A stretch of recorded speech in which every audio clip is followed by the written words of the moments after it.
The Hybrid Luna, Chapter 5, Bow POV. She was frozen where she sat, apart from her chest heaving with sobs. Dr. Rowden groaned as he began to come around. Brian helped him to his feet, holding him steady. "What the hell happened, Doc?" he asked softly. Doc glanced to where she was hiding before taking in the rest of us in the room. He tilted his head toward the hall, gesturing silently for us to follow him out. He snatched a paper towel out of the dispenser over the sink by the door before heading into the hallway. He was dabbing at the blood coming out of his nose as he came to a stop in the hall directly in front of the open door with Brian and Shelley. But I couldn't bring myself to move. I couldn't force my legs to lift me and carry me out.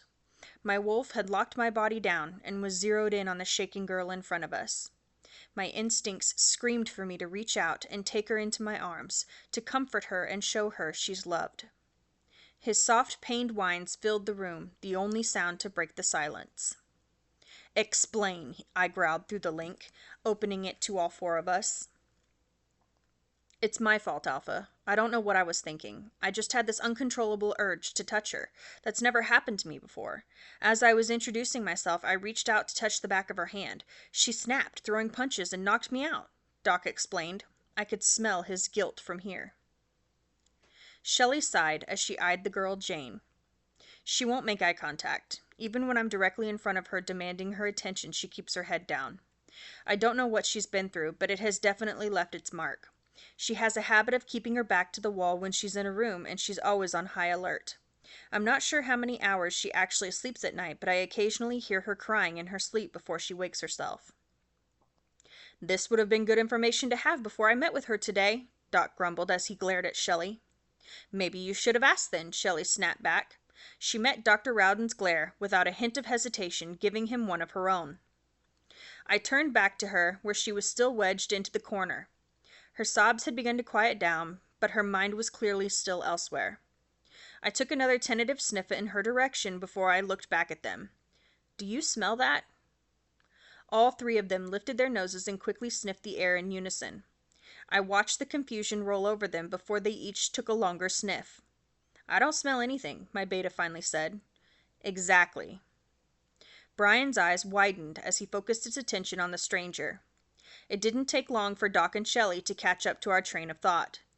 They all edged their way back into the exam room, slowly and cautiously, continuing to sniff the air around them. Jane's deep blue-black hair had fallen forward, creating a curtain to hide her face. It's as if her fear had completely wiped the smell out of the air around her. I didn't smell Doc. I couldn't smell the harsh cleaning products they used to sanitize the rooms when they were finished using them. I couldn't even pick up on my own scent in the room. If I closed my eyes and ears, using scent alone, I would think I was the only one around for miles. I settled back on my heels as I watched her carefully. Her breathing eventually evened out as she passed out, likely from all the excitement. The four of us exchanged dumbfounded looks, unsure what to do. "Take her home, Shelley. I'll have Alex look into this," I sent through the link as I quietly moved away from Jane. Shelley inched closer to her, reaching out to scoop her up. Before her fingers could brush Jane's shoulder, I watched Jane's whole body begin to vibrate like a frightened wild animal. Shelley paused, seeing Jane's reaction too. The closer Shelley's hand came, the harder Jane's whole body trembled. I could feel my wolf pacing inside of me, itching to be closer to this female. He was urging me to go to her, scoop her up into our arms, and carry her out. He didn't want anyone, even Shelley, near her or touching her. "Mate?" I asked him. He couldn't give me an answer, which terrified and confused me. I relied on my wolf to help me identify our fated mate. Some alpha wolves could scent and sense their mates from miles away. The fact that my wolf was unsure sent a pang of fear through my heart. What the fuck have I gotten myself into now? I tapped Shelley's shoulder and gestured for her to switch places with me. She paused, glaring at me, undecided if she should allow me closer to this female. I could see the protectiveness shining in her eyes before she slowly moved away, keeping her eyes glued to me. I squatted down in front of Jane and extended my hands toward her, slowly. I carefully watched for Jane's body to react to my proximity. It was almost as if she was recognizing me in her unconscious state. Her body unconsciously leaned closer, as if she were trying to meet my hands halfway.